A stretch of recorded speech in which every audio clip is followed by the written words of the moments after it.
వందనాలండి. ఈరోజు జూన్ 7వ తారీఖున పాపులకు దేవుడిచ్చిన ఆహ్వానం. మనకు అందరికీ తెలుసు స్వతహాగా మనం పాపులమని. కానీ యేసుప్రభుని అంగీకరించిన తర్వాత మన పాపములు ఆయన రక్తంలో కడగబడ్డానికి అవకాశం ఇచ్చాడు. మరి పాత నిబంధన గ్రంథంలో దేవుడిచ్చిన ఆహ్వానాన్ని ఒకసారి జ్ఞాపకం చేసుకుందాం. యెషయా గ్రంథము 1:18, రండి మన వివాదం తీర్చుకుందాము. ప్రేమ న్యాయమునకు మారుపేరైన గొప్ప దేవుడు కనికరంతో నిండిన ఈ ఆహ్వానాన్ని పాపులమైన మనందరికీ ఇస్తూ ఉన్నాడు. ఈ క్షణంలోనే ఈ సంగతి తేల్చేద్దాం. నువ్వు పశ్చాత్తపడు, నేను నీ పాపాలన్నీ కడిగేస్తాను. వాయిదా వేయకుండా ఈ సమస్యను ఇప్పుడే పరిష్కరించుకుందాం. ముందుగా నీ పాపాలు ఒప్పుకొని పశ్చాత్తాపంతో నా సన్నిధికి రా.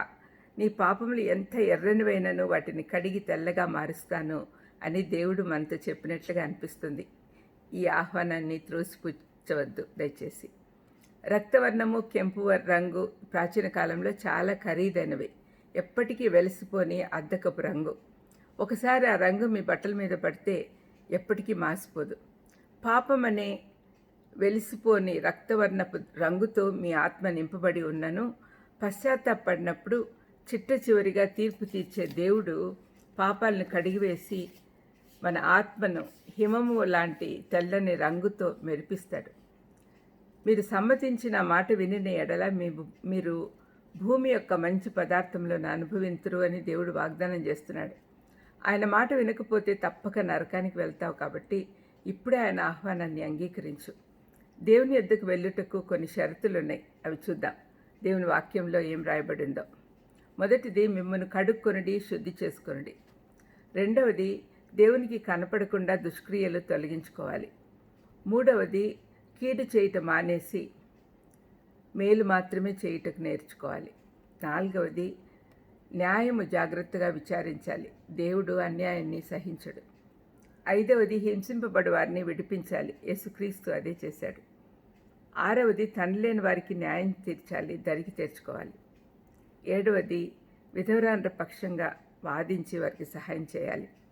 విమోచన కావాలి అని కోరుకునే వారంతా ఇప్పుడు చెప్పబడిన పనులన్నీ చేస్తూ దేవుడిచ్చిన ఆహ్వానాన్ని అంగీకరించాలి. ఆయనతో ఉన్న వివాదం తీర్చుకొని సమాధానపడి సంతోషంగా ఆయన సన్నిధిలో సేద తీరవచ్చు, నిత్య ఆనందం పొందొచ్చు. కొత్త నిబంధనలో యేసుక్రీస్తు రక్తం ద్వారా ప్రతి పాపం నుండి మనం పవిత్రపరచుకోవచ్చు అని 1 యోహాను 1:7 రాయబడి ఉంది. ప్రతి పాపము అంటే చిన్న పాపము, పెద్ద పాపం, భయంకరమైన పాపం అన్నీ ఇంక్లూడ్ అవుతాయి. మరి అన్ని పాపాలు మన నుంచి కడిగేసుకోవడానికి దేవుడు ఆహ్వానం మనం తప్పనిసరిగా అంగీకరించాలి. పాపం ఉంటే పవిత్రుడైన దేవుని దగ్గరికి మనం వెళ్ళలేం. కాబట్టి తప్పనిసరిగా మన పాపాలు తొలగించుకోవాలి. మన అల్టిమేట్ గోల్ అదే అయి ఉండాలి. ప్రార్థన చేసుకుందాం. దయామేడా, మీరిచ్చిన ఆహ్వానాన్ని అంగీకరించి మీ సన్నిధికి వచ్చి మా పాపాలన్నీ కడిగి వేసుకొని పశ్చాత్తాప హృదయంతో మీ సన్నిధిలో నివసించే భాగ్యం మాకు దయచేయమని యేసుక్రీస్తు నామమున వేడుకొంచున్నాను తండ్రి. ఆమెన్. God bless you.